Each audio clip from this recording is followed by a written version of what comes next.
I was lost in my thoughts, chasing a feeling I hadn't allowed myself to experience in what felt like forever.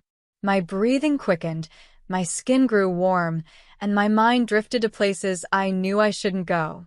The air hung heavy, thick with silence and unspoken longing, filled with that sharp ache of loneliness. Then suddenly the door creaked open. I went still. Mom. Time stopped. He stood in the doorway, eyes wide, the door still half open behind him. My adopted son Jake, 22 years old, now 6 feet 10 inches, thin but strong, with shoulders. I pulled the sheet up to cover myself, my heart racing like thunder, but before I could hide, he had already seen everything. Words failed me. He didn't move for what felt like forever, 5 long seconds suspended in shock. Our eyes locked, two strangers tangled in a moment that shouldn't have happened. Then he spoke words I'll never forget. That's too much for one hand to handle. Need some help. What happened after that changed everything. Before I continue, I want to thank my amazing, honest, beautiful followers. You're the reason I keep sharing these stories, raw, messy, full of heat, shame, confusion, and truth. If you're new here or just watching from the sidelines, hit that red subscribe button. It keeps this wild ride going every single week. Drop a comment below about how you think this story ends. I read them all. Now back to the moment that turned my life upside down. My name's Amanda. I'm 45, living alone in a quiet corner of Montana. My marriage ended 2 years ago after 12 years of lies and a husband who never truly saw me. Not my mind, not my heart, and definitely not my body. Since then, the nights have been long and empty, just echoes of what used to be. Until summer came. My son, Jake, called to ask if he could stay with me for a couple of months while working at a nearby warehouse. He had just finished university and wanted to find a job. I agreed without hesitation.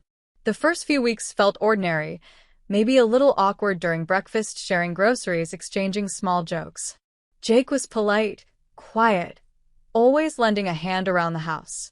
He'd grown into a man, though in my mind, he was still that teenager who once helped me carry Christmas boxes upstairs.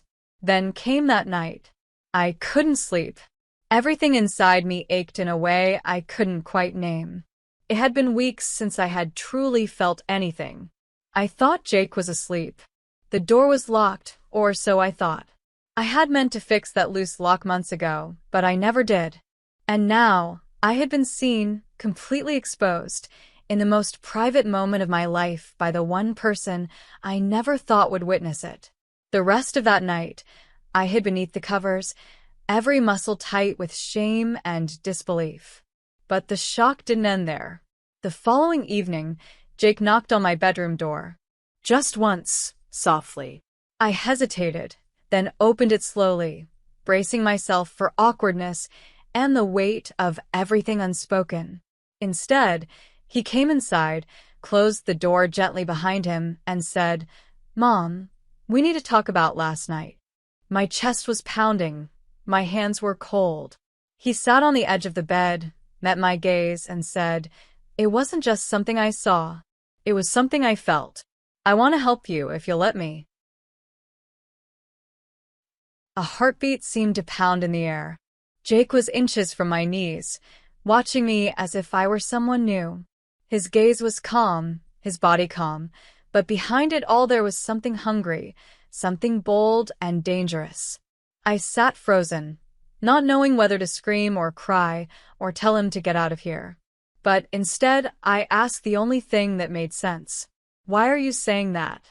He exhaled and said, "Because the way you touched yourself has never made me feel so warm." It woke something up inside me. "I want to take care of you." My throat tightened. My heart was pounding. Part of me knew this was wrong. But another part of me, the part that had been neglected for years, was awake. I didn't see the boy anymore. I saw a man, confident, composed. But I stood up, tried to push it away. This was madness. I said, "You're my son. even if he's adopted. You can't say that. He stood up too and said calmly, "We're not blood relatives." He wasn't wrong, but that didn't make it right. I turned away, trying to catch my breath. I could feel him behind me. His presence seemed to fill the entire room, warming every inch of space between us. Then I felt it, his hand, light and cautious, resting on the small of my back. A shiver ran straight through me. I should have stepped away, but I didn't. "You don't have to be alone tonight," he whispered. I closed my eyes, hating how much I wanted that, how long I'd craved for someone to see me, to ask what I needed and wait for the answer. Slowly, I turned toward him. His face was so close, lips slightly parted, his breath brushing mine. My own breath trembled. And then I kissed him.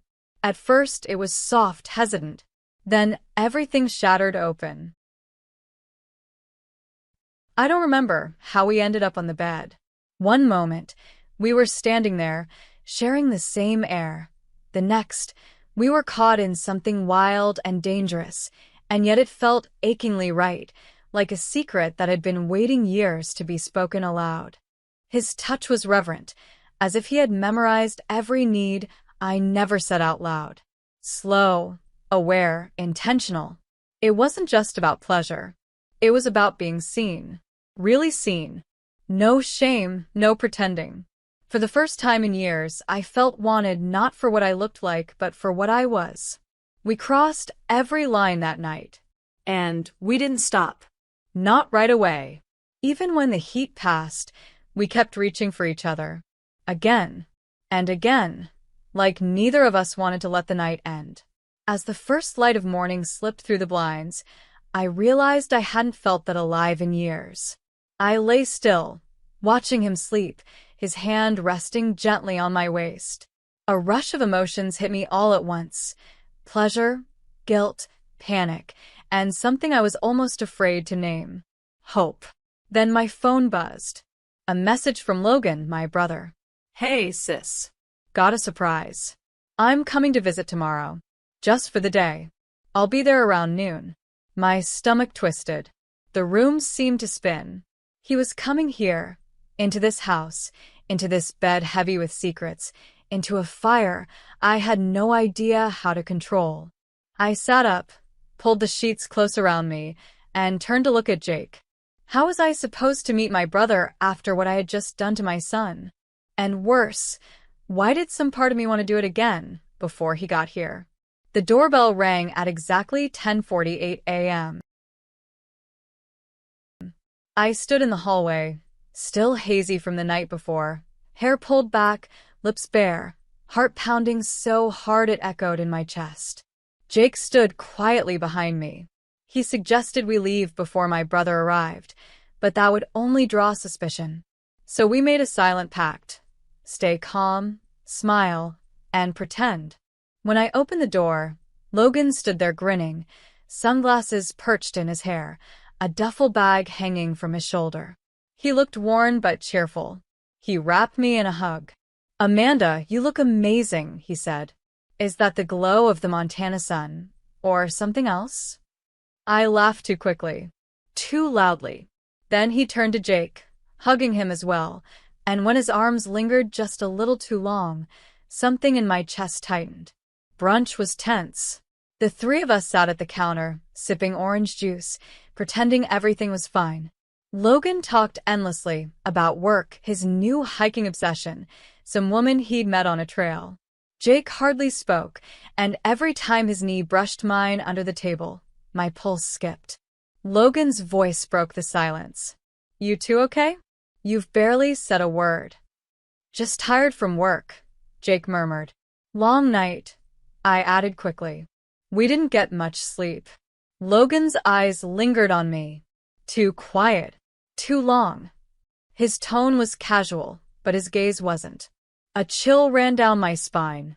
He knew, or at least he felt something was off. Later, he stepped outside to take a phone call. Jake and I found ourselves alone.